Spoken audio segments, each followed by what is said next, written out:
Mes frères et sœurs bien-aimés, imaginez une scène qui glace le cœur.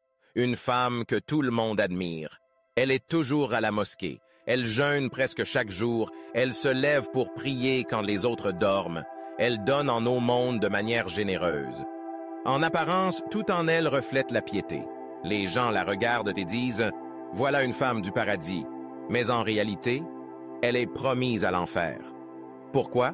Parce que malgré tous ses efforts religieux, elle blesse ses voisins avec sa langue. Elle insulte, elle calomnie, elle parle avec méchanceté. Elle pense que ses prières la sauveront, mais elle oublie que le comportement envers les autres est un pilier fondamental de la foi. Le prophète Muhammad, dans sa sagesse et sa clairvoyance, nous a transmis une histoire bouleversante rapportée dans un hadith authentique. Un compagnon est venu le voir et lui a dit « Ô messager d'Allah, il y a une femme qui prie la nuit, jeûne le jour, donne en aumône et accomplit de nombreuses œuvres pieuses, mais elle fait du tort à ses voisins par ses paroles. » Et là, la réponse du prophète a été directe, tranchante, sans ambiguïté. Il n'y a aucun bien en elle. Elle est vouée à l'enfer.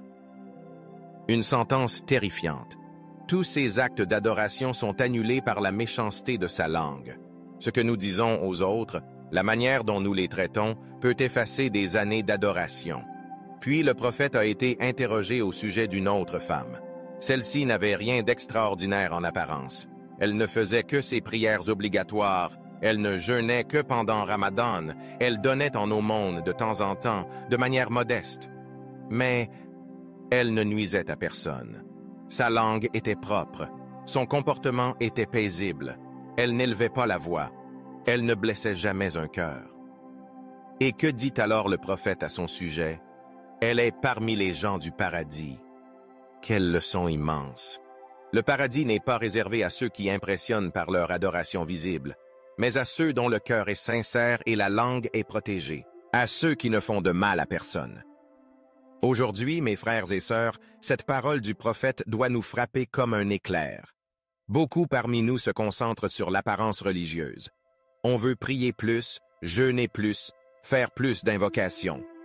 Et certes, ce sont des actes d'une valeur immense. Mais nous oublions une chose capitale, le comportement. Tu pries toute la nuit, mais tu insultes ta femme. Tu jeûnes toute l'année, mais tu humilies tes enfants ou ton voisin. Tu donnes en aumône, mais tu médis sur les réseaux sociaux, tu blesses avec tes mots ou tu écrases les autres par ton arrogance. Alors attention, car ce que tu crois être un chemin vers le paradis pourrait t'amener droit vers l'enfer. Le prophète nous a aussi raconté une scène terrifiante qui aura lieu le jour du jugement. Il a dit à ses compagnons, « Savez-vous qui est le véritable indigent, le vrai pauvre ?» Les compagnons ont répondu, « Celui qui n'a ni dinar, ni dirham, ni biens. » Mais le prophète a corrigé leur compréhension. « Le vrai pauvre de ma communauté, c'est celui qui viendra le jour du jugement avec des prières, des jeûnes, des aumônes, mais qui aura insulté un tel, calomnié un tel, volé l'autre, frappé celui-ci, fait couler le sang de celui-là. Et là, mes frères et sœurs, le drame commence.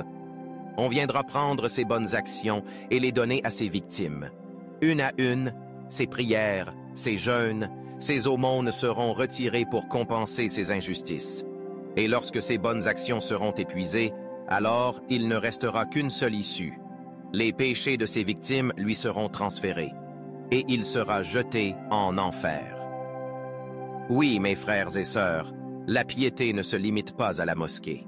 La véritable adoration commence à la maison, dans le secret, dans le quotidien. La langue est l'outil le plus puissant de l'être humain, mais c'est aussi le plus destructeur. Une seule insulte peut détruire une relation. Une seule moquerie peut briser un cœur.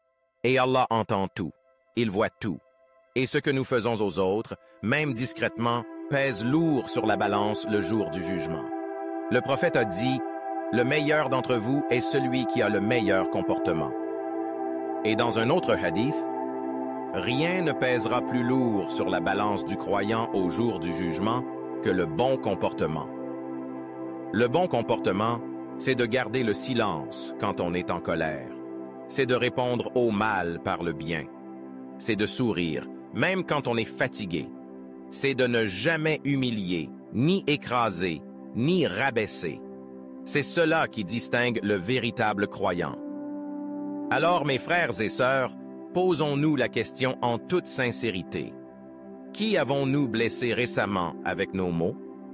À qui avons-nous tourné le dos sans raison valable? Combien de fois avons-nous parlé pour critiquer, médire, calomnier? Combien de fois avons-nous manqué de respect, même subtilement?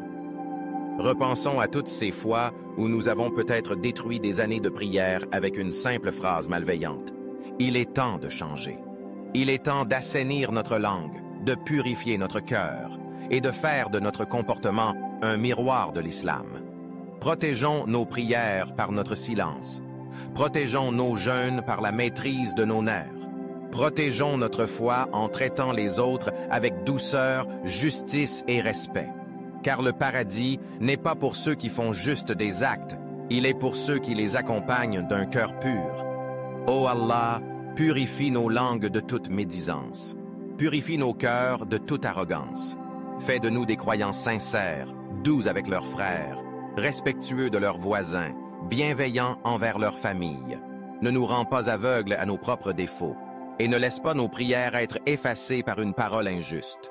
Mes frères et sœurs, si cette leçon vous a touché, partagez-la, aimez cette vidéo et abonnez-vous à Lumière de l'Islam. Chaque jour, nous avons besoin de ces rappels pour marcher sur le droit chemin. Qu'Allah vous bénisse, vous protège et vous accorde le Firdaus. Amen.